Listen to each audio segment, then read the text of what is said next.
Salut à toi, pensée du jour numéro 193. Aujourd'hui, on parle de clients qui progressent en autonomie et également de comment j'organise ma semaine de travail. C'était une des questions que j'avais reçues sur un commentaire d'une vidéo récente, donc on va y aller avec ça.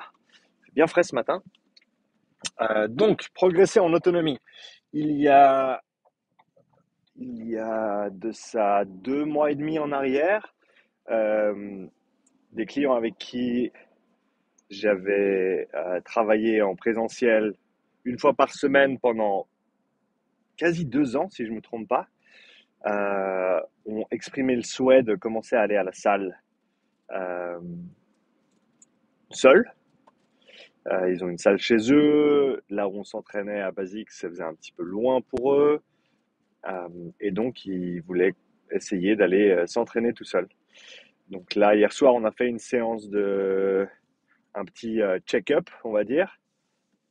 Et c'est génial parce qu'ils ont tous les deux vraiment bien progressé alors qu'ils s'entraînent sans supervision. Euh, Ce qu'on a fait, c'est qu'on a retesté certains exercices qu'on avait fait assez récemment. Et, tous les deux, ils sont bien plus forts qu'avant. Donc c'est vraiment super à voir. Et je pense que c'est quelque chose vers lequel on doit tous tendre en tant que coach. C'est donner à nos clients, donner à nos athlètes les outils pour qu'ils sachent, peut-être qu'ils veulent pas, mais au moins qu'ils sachent s'entraîner seul. Alors c'est clair que hier soir, il y avait des questions de programmation, d'organisation, de progression, parce que c'est là où ça devient un peu plus, c'est pas très compliqué, mais ça demande quand même un petit peu de réflexion. Donc je les ai assistés un petit peu avec ça, en leur donnant quelques pistes de réflexion pour les semaines à venir, de ce qui pouvait changer, de comment ils pouvaient modifier un peu leur programme pour que ça continue. Savoir qu'ils s'entraînent 2 à 3 fois par semaine. Et ça, c'est vraiment, je pense, la grosse différence, c'est la fréquence de leurs entraînements. Là où quand ils s'entraînaient avec moi, c'était une fois par semaine. Et ben là, vu que c'est plus proche, au niveau logistique, c'est toujours important d'avoir une salle qui est accessible. Et vu que c'est plus proche, ils peuvent aller plus souvent. Ils ont un abonnement à la salle aussi. Donc c'est clair que ça leur fait un bon petit changement positif au niveau de leur budget. Mais voilà, je pense que c'est important pour nous de tendre vers l'autonomie de nos clients et de nos athlètes, même si on se dit que c'est pas un très bon business model euh, parce qu'on veut garder nos clients, parce que si on n'a pas de clients, on travaille pas.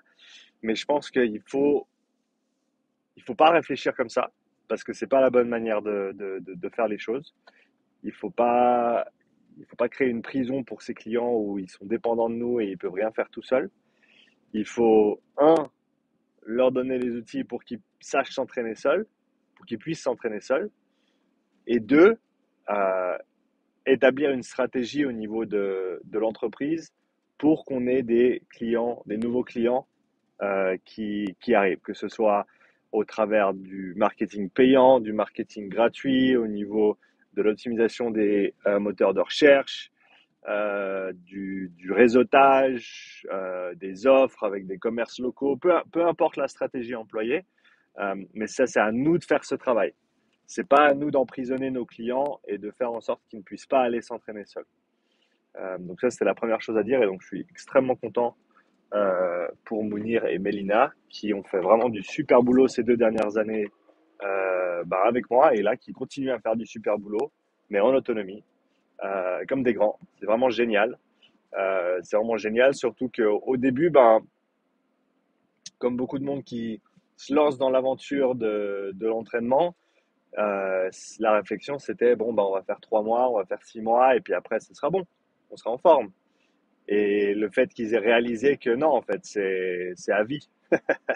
C'est à vie parce que c'est le seul moyen de continuer à progresser, c'est le seul moyen de continuer à se sentir bien et fort, euh, et de faire en sorte qu'on ait toutes les chances de notre côté pour, pouvoir faire toutes les choses qu'on a envie de faire dans la vie, et deux, pouvoir prévenir un maximum de choses pas chouettes qui pourraient arriver. On l'a vu ces 2 dernières années, être en bonne santé, c'est vraiment, vraiment très important. Et c'est vraiment super de voir des clients qui voilà, commencent à voler de leurs propres ailes. Euh, Ensuite, organisation de ma semaine. Donc, pour ceux qui étaient intéressés par ce sujet, je t'invite à rester branché. Comment j'organise ma semaine? Donc là, à l'heure actuelle, j'ai 3 jours qui sont dédiés au coaching. Lundi, mardi, jeudi. Donc aujourd'hui en est un. Euh, ce que j'essaye de faire, c'est d'avoir 15 heures de coaching dans la semaine, ou en tout cas 15 heures de travail rémunéré dans la semaine. Et ensuite, au-delà de ça, eh ben, j'ai bien sûr tout ce qui est des podcasts et du travail administratif, ce que je fais en général le vendredi. Ça, c'est mon jour mon jour bureau, où je sors pas nécessairement où j'ai pas besoin de sortir de la maison.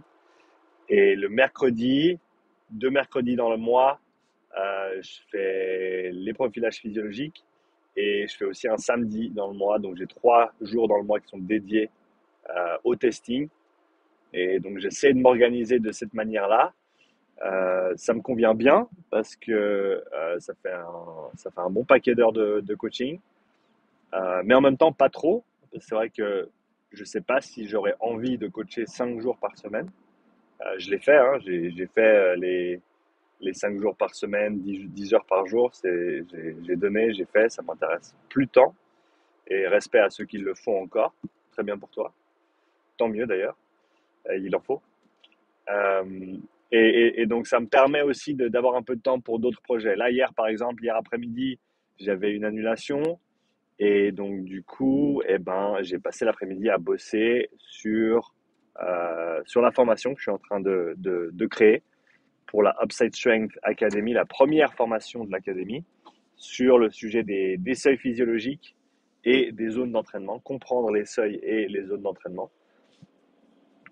J'ai pu bien avancer d'ailleurs. J'en suis maintenant à... Je crois que j'ai terminé... Est-ce que j'ai terminé la 9e présentation? 9e sur 12. J'en avais 13, mais j'en ai enlevé une qui ne me semblait pas pertinente. Donc voilà, on en est à 9 sur 12. Donc les 3 quarts sont construits. Après, bien sûr, il faut encore que voilà, je termine les 3 dernières, que je les anime, que je les enregistre, que je crée les ressources, que je crée en tout cas que j'organise les ressources, les liens, tout ce qui est des liens au niveau littérature, des ressources, etc. Euh, Toutes les études que j'ai citées. Donc, il y a encore un petit peu de boulot, mais quoi qu'il arrive, ce sera fait avant la fin du mois. Et l'idée avec cette académie, c'est donc de me libérer un petit peu de temps au travers de ce revenu qui n'est pas attaché à mes heures de travail. Alors là, je passe des heures pour le construire, mais l'idée, c'est que je me détache un petit peu de ça pour ensuite pouvoir me libérer une après-midi par semaine pour commencer, par exemple, ou même une après-midi par mois au tout début, et gentiment une après-midi par semaine, et gentiment un petit peu plus, pour continuer à bosser sur d'autres projets qui m'intéressent. Je pense que la pièce centrale au niveau de mes intérêts à l'heure actuelle, ça reste vraiment le profilage physiologique. C'est vraiment quelque chose qui me fascine et qui me passionne. Et je veux continuer à pousser dans cette direction. Donc d'avoir du temps pour me déplacer, faire des séances de test avec des athlètes dans des sports spécifiques. J'aimerais bien, une fois que le temps commence à se réchauffer un petit peu, commencer à faire des profilages sur le terrain. Donc je sais qu'on a certainement quelque chose qui va se passer sur piste avec Maxime et ses athlètes à un moment donné ce printemps, à voir encore au niveau des dates, etc. Mais ça, c'est vraiment des choses qui m'intéressent. J'ai l'analyseur de lactate qui arrive normalement dans la semaine, j'espère aujourd'hui, peut-être demain. Je suis pas encore sûr, mais ça, je me réjouis aussi de simplement d'ajouter cette mesure à tout ce que je fais au niveau des profilages, parce que beaucoup de personnes commencent avec le lactate. Et moi, entre guillemets, je boucle un petit peu la boucle avec le lactate dans le sens où j'ai déjà fait, alors j'ai encore tout à apprendre, hein, mais j'ai bien fait le tour de l'oxymétrie musculaire, j'ai bien fait le tour de la ventilation, euh, un petit détour par la VFC, malheureusement non concluant, comme tu l'auras vu dans ma vidéo de la fin de la semaine dernière. Euh, et maintenant, on va ajouter le lactate. Donc, voir comment toutes ces mesures interagissent, voir comment la lactatémie et l'oxymétrie musculaire interagissent, voir comment la dynamique ou la cinétique de la lactatémie après un sprint, ça c'est vraiment voir la courbe de lactate en récupération après un wingate par exemple. Une courbe de lactatémie en repos passif, une courbe de lactatémie en repos actif. Est-ce qu'on peut voir une différence à ce niveau-là? Enfin, des petites expériences que je me réjouis de faire sur moi-même, bien sûr, et continuer à avancer. Hier, j'ai fait ma petite vidéo sur objectif d'entraînement. C'est quelque chose que mes entraînements à moi, c'est quelque chose que j'essaye d'aborder avec beaucoup de patience, parce que dans le passé, je me suis vite précipité à faire des choses pour lesquelles j'étais peut-être pas prêt. Et en plus de ça, il faut que je sens qu'avec le planning de semaine que j'ai mentionné, j'ai trouvé un bon équilibre pour moi-même. Et il faut que je trouve des manières de maintenir cet équilibre tout en rajoutant ou en modifiant les pièces qu'il faut modifier ou rajouter. Et donc, d'avoir parlé un petit peu de cet objectif du 6-15 rameur, euh, ça m'a bien boosté. Ça m'a aussi bien fait réfléchir à combien d'heures dans la semaine je m'entraîne maintenant et combien d'heures il faudrait dans la semaine pour que j'atteigne cet objectif. C'est vrai que je m'entraînais, quand je faisais beaucoup de rameurs, je faisais 4 à 5 séances de rameur par semaine et en tout cas 2 grosses séances de renfo dans la semaine. Donc là, je dirais que je suis pas loin déjà de ce total d'heures d'entraînement. Mais c'est vrai qu'avec tout ce que j'ai appris et la façon dont j'aimerais aborder ce challenge personnel, il va me falloir quelques heures de plus dans la semaine. Donc, aussi une des raisons pour lesquelles l'académie va jouer un rôle important, dans le sens où, pouvoir me libérer un peu plus de temps pour m'entraîner moi et documenter aussi ce processus d'entraînement au travers des différents outils de mesure que j'ai. Donc ça, c'est vraiment voilà, le projet N de 1, si on veut, qui m'intéresse parce que c'est super cool de pouvoir voir au jour le jour comment les choses changent chaque semaine, chaque mois. Euh, donc là, j'attends l'analyseur de lactate pour ensuite refaire mon profil complet et je ferai certainement une vidéo d'analyse comme point de départ avec j'aimerais bien me structurer un petit plan d'entraînement un petit peu plus sérieux que ce que je fais maintenant. Pas que ce que je fasse maintenant soit pas sérieux, je suis sérieux, mais je suis pas extrêmement structuré, dans le sens où, comme je l'ai dit hier, je fais mes séances d'endurance, je fais 1 à 2 séances d'intensité chaque semaine, suivant mon ressenti, suivant comment je me sens, suivant comment vont les choses. Mais d'avoir un petit peu plus de cadre là-dessus, je pense que ça peut être pas mal. Comme ça, j'aurai toutes les mesures, avec la lactatémie en plus, et ce sera intéressant de voir ça.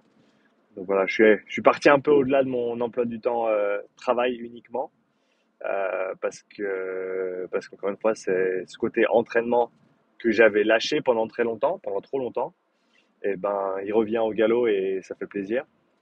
Euh, D'où le fait que j'en parle. Voilà. Donc voilà, j'ai parlé un petit peu de ma semaine. J'espère que ça t'aura apporté quelques pièces. Si tu as des questions spécifiques sur d'autres aspects de ce que je fais au quotidien, n'hésite pas à me mettre un petit commentaire. Comme d'habitude, n'oublie pas de me laisser un like. Si tu as apprécié la vidéo, si tu es encore là, s'il te plaît, prends 5 secondes pour me laisser un commentaire, même si c'est juste un petit merci ou même si c'est juste un petit ça m'intéresse pas, que je sache que tu écoutes. Ça aide énormément pour moi, hein, pour moi, pour la chaîne. Si tu laisses des commentaires, si tu mets des likes, si tu partages, ça c'est tous des petits indices que tu donnes à YouTube pour dire à YouTube, ah ça c'est une bonne vidéo ou ça c'est une vidéo que j'ai appréciée et elle devrait être recommandée à plus de monde. Donc peut-être un jour je ferai une vidéo sur l'optimisation des moteurs de recherche. Si c'est un sujet qui t'intéresse, c'est pas du tout dans le cadre du fitness, mais c'est un sujet que j'ai bien creusé, que j'ai bien appliqué aussi, référencement local, référencement global, etc. Donc si c'est un sujet qui t'intéresse, je sais pas si c'est le cas ou pas, hein, mais mets-moi un petit commentaire avec plaisir. Voilà, je te dis bon mardi à toi, bonne journée, profite du soleil s'il fait beau là où tu es, et à tout bientôt pour la nouvelle pensée du jour. Ciao.